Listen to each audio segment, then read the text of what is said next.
की कहानी। एक बार की बात है, एक घने जंगल में विशाल बरगद का वृक्ष था। उस वृक्ष पर बहुत सारे तोते रहा करते थे। वे सभी हमेशा इधर उधर की बात करते रहते थे। उन्हीं में एक मिट्ठू नाम का तोता भी था। वह बहुत कम बोलता था और शांत रहना पसंद करता था। सब उसकी इस आदत का मजाक बनाया करते थे, लेकिन वह कभी भी किसी की बात का बुरा नहीं मानता था। एक दिन दो तोते आपस में बात कर रहे थे। पहला तोता बोला, मुझे एक बार बहुत अच्छा आम मिला था। मैंने पूरे दिन उसे बहुत चाव से खाया। इस पर दूसरे तोते ने जवाब दिया, मुझे भी एक दिन आम का फल मिला था। मैंने भी बहुत चाव से उसे खाया था। वहीं मिट्ठू तोता चुपचाप बैठा था।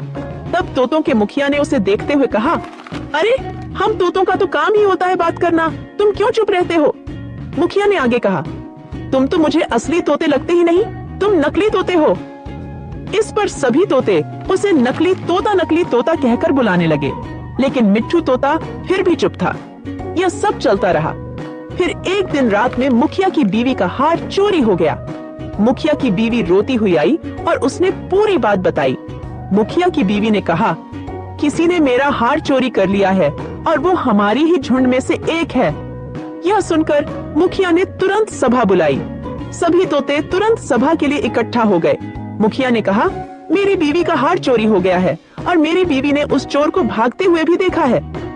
वह चोर आप लोगों में से ही कोई एक है। यह सुनकर सभी हैरान हो गए। मुखिया ने फिर आगे कहा कि उसने अपने मुंह को ढक कर रखा हुआ था, लेकिन उसकी चोंच बाहर दिख रही थी। उसकी चोंच लाल रंग की थी।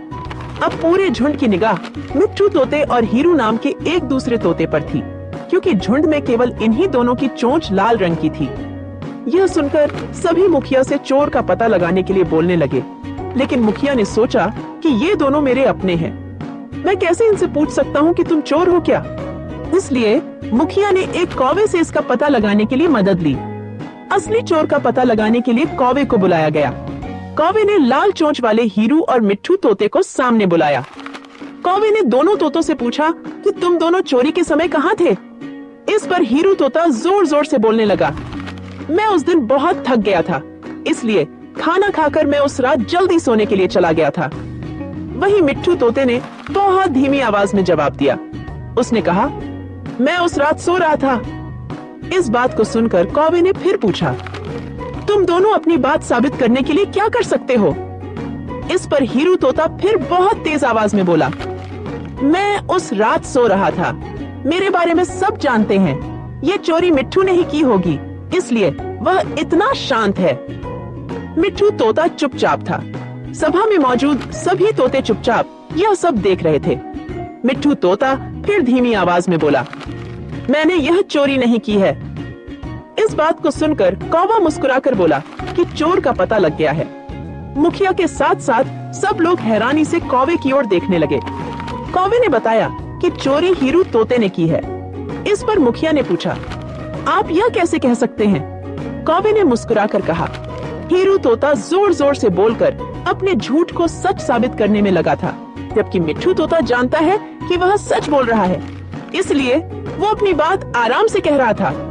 कौवे ने आगे कहा, वैसे भी हीरू तोता बहुत बोलता है, उसकी बात पर भरोसा नहीं किया जा सकता है। इसके बाद हीरू ने अपना जुर्म कबूल कर लिया और सभी से माफी मांगी। यह सुनकर सभी तोते हीरू तोते को सजा देने की बात कहने लगे, लेकिन मिट्ठू तोते ने कहा, मुखिया जी, हीरू तोते ने अपनी गलती मान ली है। उसने सबके सामने माफी भी मांग ली है। उससे पहली बार यह गलती हुई है, इसलिए उसे माफ किया जा सकता है। यह बात सुनने के बाद मुखिया ने हीरू तोते को माफ कर दिया। कहानी से सीख, कभी कभी ज्यादा बोलकर हम अपनी अहमियत खो देते हैं, इसलिए जरूरत के समय ही बोलना